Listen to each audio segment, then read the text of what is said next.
بسم اللہ الرحمن الرحیم۔ عزیز طلباء، آج ہم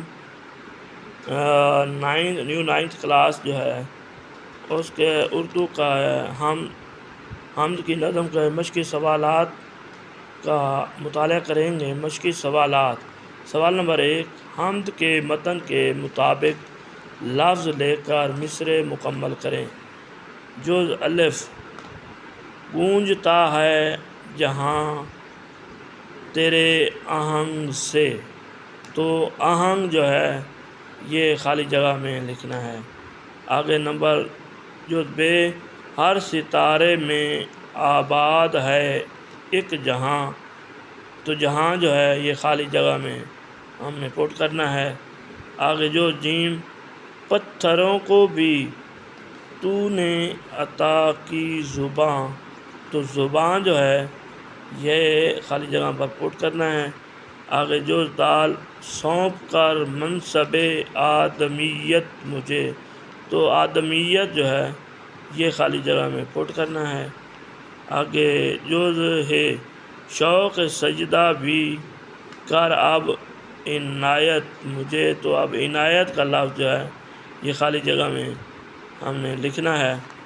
آگے سوال نمبر 2 ہے، حمد کے متن سے متعلق نیچے دیے ہوئے سوالوں کو مختصر جواب۔ سوالوں کے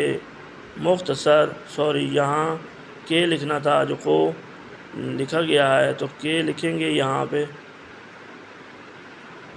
مختصر جواب لکھیں۔ جی: جز الف: شاعر کے نزدیک دنیا میں ہر سحر کس رنگ میں پھوٹتی ہے؟ آگے ہم نے سوالی کے نشان لگایا۔ جواب: شاعر کے نزدیک دنیا ہر سحر ایک نئے رنگ، اجالے اور روشنی کی مانند پھوٹتی ہے۔ تو نئے رنگ کے بعد ہم نے سکتہ کی علامت لگائی، اور پھر اس کے بعد اور کو شامل کیا گیا حروف عطف کو، جو یہ اجالے اور روشنی کی مانند پھوٹتی ہے، حروف عطف اور کو شامل کیا گیا۔ آگے ہے جز ب: یہ جہاں ہر دم کس کے رنگ آہنگ گونجتا ہے، کس کا رنگ نظر آتا ہے، کس رنگ سے بھری ہوئی ہے؟ جواب: یہ جہاں ہر دم اللہ تعالیٰ کے آہنگ سے گونجتا ہے۔ کیا ہے؟ اللہ تعالیٰ کے آہنگ سے گونجتا ہے۔ گونجنا یعنی کہ بہت بلند آواز، جو شام کے وقت اگر بولا جائے تو بہت دور تک ہماری آواز جاتی ہے۔ اس بلند آواز کو، یا کسی حال میں کھڑے ہوں تو وہاں پر ہم بولیں تو وہ بہت بلند آواز ہوتی ہے، اس آواز کو ہم گونجنا کہتے ہیں۔ آگے ہے جی: ہر شے کو اس جہاں میں اللہ تعالیٰ نے مختلف آوازوں سے نوازا ہے، جس سے دنیا پر رونق ہے۔ وہ رونق ہے یعنی کہ جو ہے اس کی بہت خوبصورت نظر آتی ہے، خوبصورتی سے بھری ہوئی ہے۔ جو ج: حیوانات و جمادات کس کی حمد و ثنا کرتے ہیں؟ جواب ہے جی: حیوانات اور جمادات اللہ تعالیٰ کی حمد و ثنا کرتے ہیں۔ اسی طرح آگے لیکن جز د جو ہے، اللہ تعالیٰ نے اپنی خلافت کا منصب کسے عطا کیا؟ آگے سوالیہ نشان، آگے ہے جواب: اللہ تعالیٰ نے اپنی خلافت کا منصب انسان کو عطا کیا، فل سٹاپ۔ اس کے بعد ہے جز ہ: شاعر باری تعالیٰ سے شوق سجدہ کا طلبگار کیوں ہے؟ شاعر اللہ تعالیٰ سے اس لیے شوق سجدہ کا طلبگار ہے کیونکہ اللہ تعالیٰ ہی اپنی عبادت کی توفیق جسے چاہے عطا فرماتا ہے۔ تو اس لیے شاعر اللہ تعالیٰ کی عبادت کا ذوق و شوق کا طلبگار ہے۔ سوال نمبر 3، حمد کے متن کے مطابق کالم الف میں دیے گئے الفاظ کو کالم ب کے متعلقہ الفاظ سے ملائیں۔ ہاں جی، یہ اسی طرح جواب لکھے گئے ہیں، کالم الف اور کالم ب میں اس کے ساتھ جواب لکھا گیا ہے۔ سینہ سنگ، تو زمین فلک، اس کا دوسرا جو آگے ہے سبزہ و گل، چاند سورج، منصب آدمیت، شوق سجدہ۔ تو یہ آگے اس کے جوابات لکھے گئے ہیں۔ تو عزیز طلباء، آگے سوال نمبر 4 ہے، اعراب لگا کر درست لفظ واضح کریں۔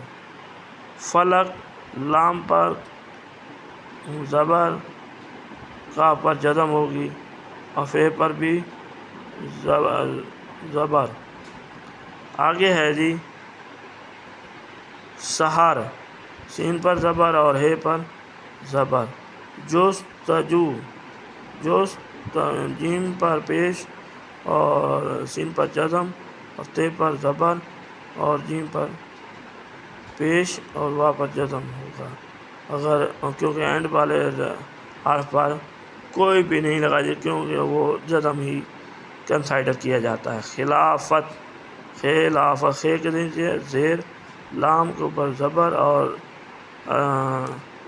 الف کے اوپر جزم اور فے کے اوپر زبر اور تے کے اوپر جزم ہوگا، اور کیونکہ اینڈ والے حرف پہ کوئی وہ جو ہے جزم نہیں لکھی جاتی، تو جزم ہی آدمیت، المدا کے اوپر زبر، دال کے اوپر زبر، میم کے نیچے زیر اور یہ کے اوپر شاد اور زبر، یت، اور تے کے اوپر جزم اور جس کو اوپر نہیں لگائی جاتی۔ منصب، میم کے اوپر زبر اور سواد کے اوپر زبر اور نون کے اوپر جزم اور بے کے اوپر جزم۔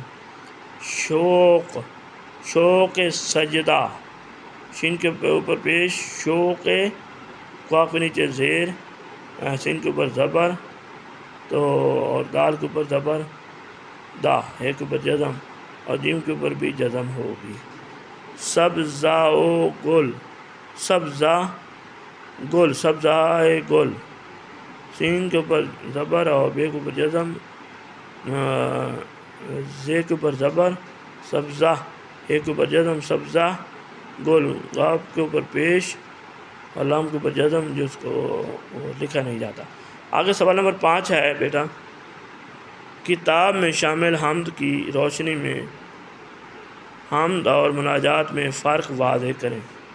جواب ہے، حمد میں مراد ایسی نظم اشعار ہوتے ہیں جن میں اللہ تعالیٰ کی تعریف اور حمد و ثنا بیان کی جائے، جبکہ مناجات اردو شعری اصطلاحات میں ایسی نظم کو کہتے ہیں جس میں اللہ تعالیٰ کی حمد و ثنا کے ساتھ ساتھ اپنا عجز و انکسار ظاہر کر کے دعا اور التجا کی جائے۔ تو یہ تھی مشق بیٹا۔